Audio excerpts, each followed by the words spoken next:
জয় জগন্নাথ, জয় বলদেব, জয় সুভদ্রা মহারানী। নীলাচল নিবাসায় নিত্যায় পরমাত্মনে বলভদ্র সুভদ্রাভ্যাং জগন্নাথায় তে নমঃ।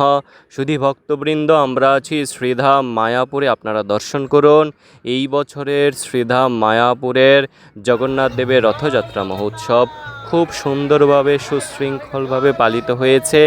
এই বছরের রথযাত্রা মহোৎসব শ্রীধাম মায়াপুরে আষাঢ় মাসের শুক্লপক্ষের দ্বিতীয়া তিথিতে পালিত হয়েছে। ভগবান শ্রী জগন্নাথ দেবের এই রথযাত্রা মহোৎসব এই বছর 16 জুলাই 2026 বৃহস্পতিবারে এবং উল্টো রথযাত্রা মহোৎসব পালিত হবে 24 জুলাই শুক্রবারে। তো দেখুন, ভক্তবৃন্দরা খুব সুন্দরভাবে জগন্নাথ বলদেব সুভদ্রা মহারানীর রথের দড়ি স্পর্শ করে জগন্নাথ বলদেব সুভদ্রা মহারানীকে দ্বারকা থেকে বৃন্দাবনে নিয়ে যাচ্ছেন। অর্থাৎ শ্রীধাম মায়াপুরে রথযাত্রা মহোৎসবের ক্ষেত্রে রাজাপুর জগন্নাথ মন্দির থেকে ইস্কন মায়াপুর মন্দিরে নিয়ে যাওয়া হচ্ছে জগন্নাথ বলদেব সুভদ্রা মহারানীকে। আপনারা দর্শন করুন।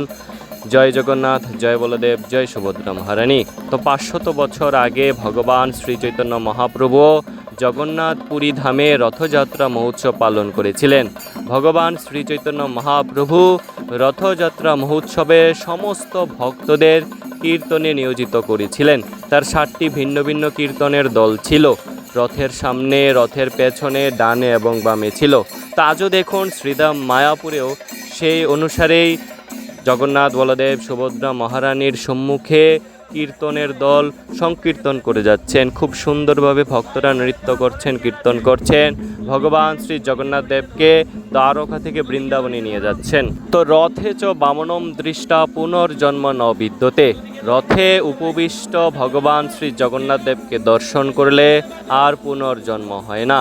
তো এই সুবর্ণ সুযোগটি অবশ্যই আপনারা গ্রহণ করুন, আপনারা দর্শন করুন রথে উপবিষ্ট ভগবান শ্রী জগন্নাথ দেবকে। জগন্নাথ দেব 1 বছর পর নিজেই স্বয়ং নিজ মন্দির থেকে, শ্রীমন্দির থেকে তিনি রাজপথে নেমে এসছেন, রাজপথে বেরিয়ে এসছেন ভক্তদের কৃপা করার জন্য। পতিতপাবন শ্রী জগন্নাথ দেব আমাদের মতো পতিতদের উদ্ধার করার জন্য, পতিত জীবদের উদ্ধার লাভ করার জন্য তিনি স্বয়ং শ্রীমন্দির থেকে রাজপথে নেমে আসেন প্রতি বছর এই রথযাত্রা মহোৎসবে। তাই আপনারা অবশ্যই এই রথযাত্রা মহোৎসবে অংশগ্রহণ করুন এবং জগন্নাথ দেবকে দর্শন করুন। কারণ শাস্ত্রে বলা হয়েছে, রথে চ বামনম দৃষ্টা পুনর্জন্ম ন বিদ্যতে। অর্থাৎ রথে উপবিষ্ট ভগবান শ্রী জগন্নাথ দেবকে দর্শন করলে আর পুনর্জন্ম হবে না। হরে কৃষ্ণ, জয় জগন্নাথ। নীলাচল নিবাসায় নিত্যায় পরমাত্মনে বলভদ্র সুভদ্রাভ্যাং জগন্নাথায় তে নমঃ। তো এই রথযাত্রা মহোৎসব সকলের জন্যই সুফল বয়ে আনে। তো কেউ যদি রথযাত্রা মহোৎসব সম্পর্কে না জানে, তবুও তাকেও সুফল প্রদান করে এই রথযাত্রা মহোৎসব। যদি কেবল কেউ রথ দর্শন করে, কেবল দাঁড়িয়ে রথ দর্শন করে, সেক্ষেত্রেও সে এতটা কৃপা পেতে পারে যে পুরাণসমূহের বর্ণনা অনুসারে তারা ভবিষ্যতে এই দেহত্যাগের পর চিন্ময় জগতে ফিরে যেতে পারে। কেউ যদি রথ টানে তারও উত্তম হবে। রথ টানা ভগবান শ্রী শ্রী জগন্নাথ বলদেব এবং সুভদ্রা মহারানীর প্রতি একটি অত্যন্তই অন্তরঙ্গ সেবা এবং এর মাধ্যমে কেউ অনেক বেশি কৃপা লাভ করতে পারে জগন্নাথ বলদেব সুভদ্রা মহারানীর। তো আপনারা দর্শন করুন শ্রীধাম মায়াপুরে জগন্নাথ বলদেব সুভদ্রা মহারানীকে মূল মন্দির থেকে রথে চড়ে নিয়ে যাওয়া হচ্ছে গুন্ডিচা মন্দিরে, অর্থাৎ রাজাপুর জগন্নাথ মন্দির থেকে নিয়ে যাওয়া হচ্ছে ইস্কন মায়াপুর মন্দিরে। তো গুন্ডিচা মন্দিরকে বৃন্দাবনের প্রতীক হিসেবে বলা হয়েছে, আর মূল জগন্নাথ মন্দিরকে দ্বারকার প্রতীক হিসেবে বলা হয়েছে। অর্থাৎ এই রথযাত্রা মহোৎসব শ্রীকৃষ্ণের ঐশ্বর্যময় অবস্থান থেকে তার প্রিয় ভক্তদের কাছে প্রেমময় বৃন্দাবনের দিকে প্রত্যাবর্তনের ভাব প্রকাশ করে।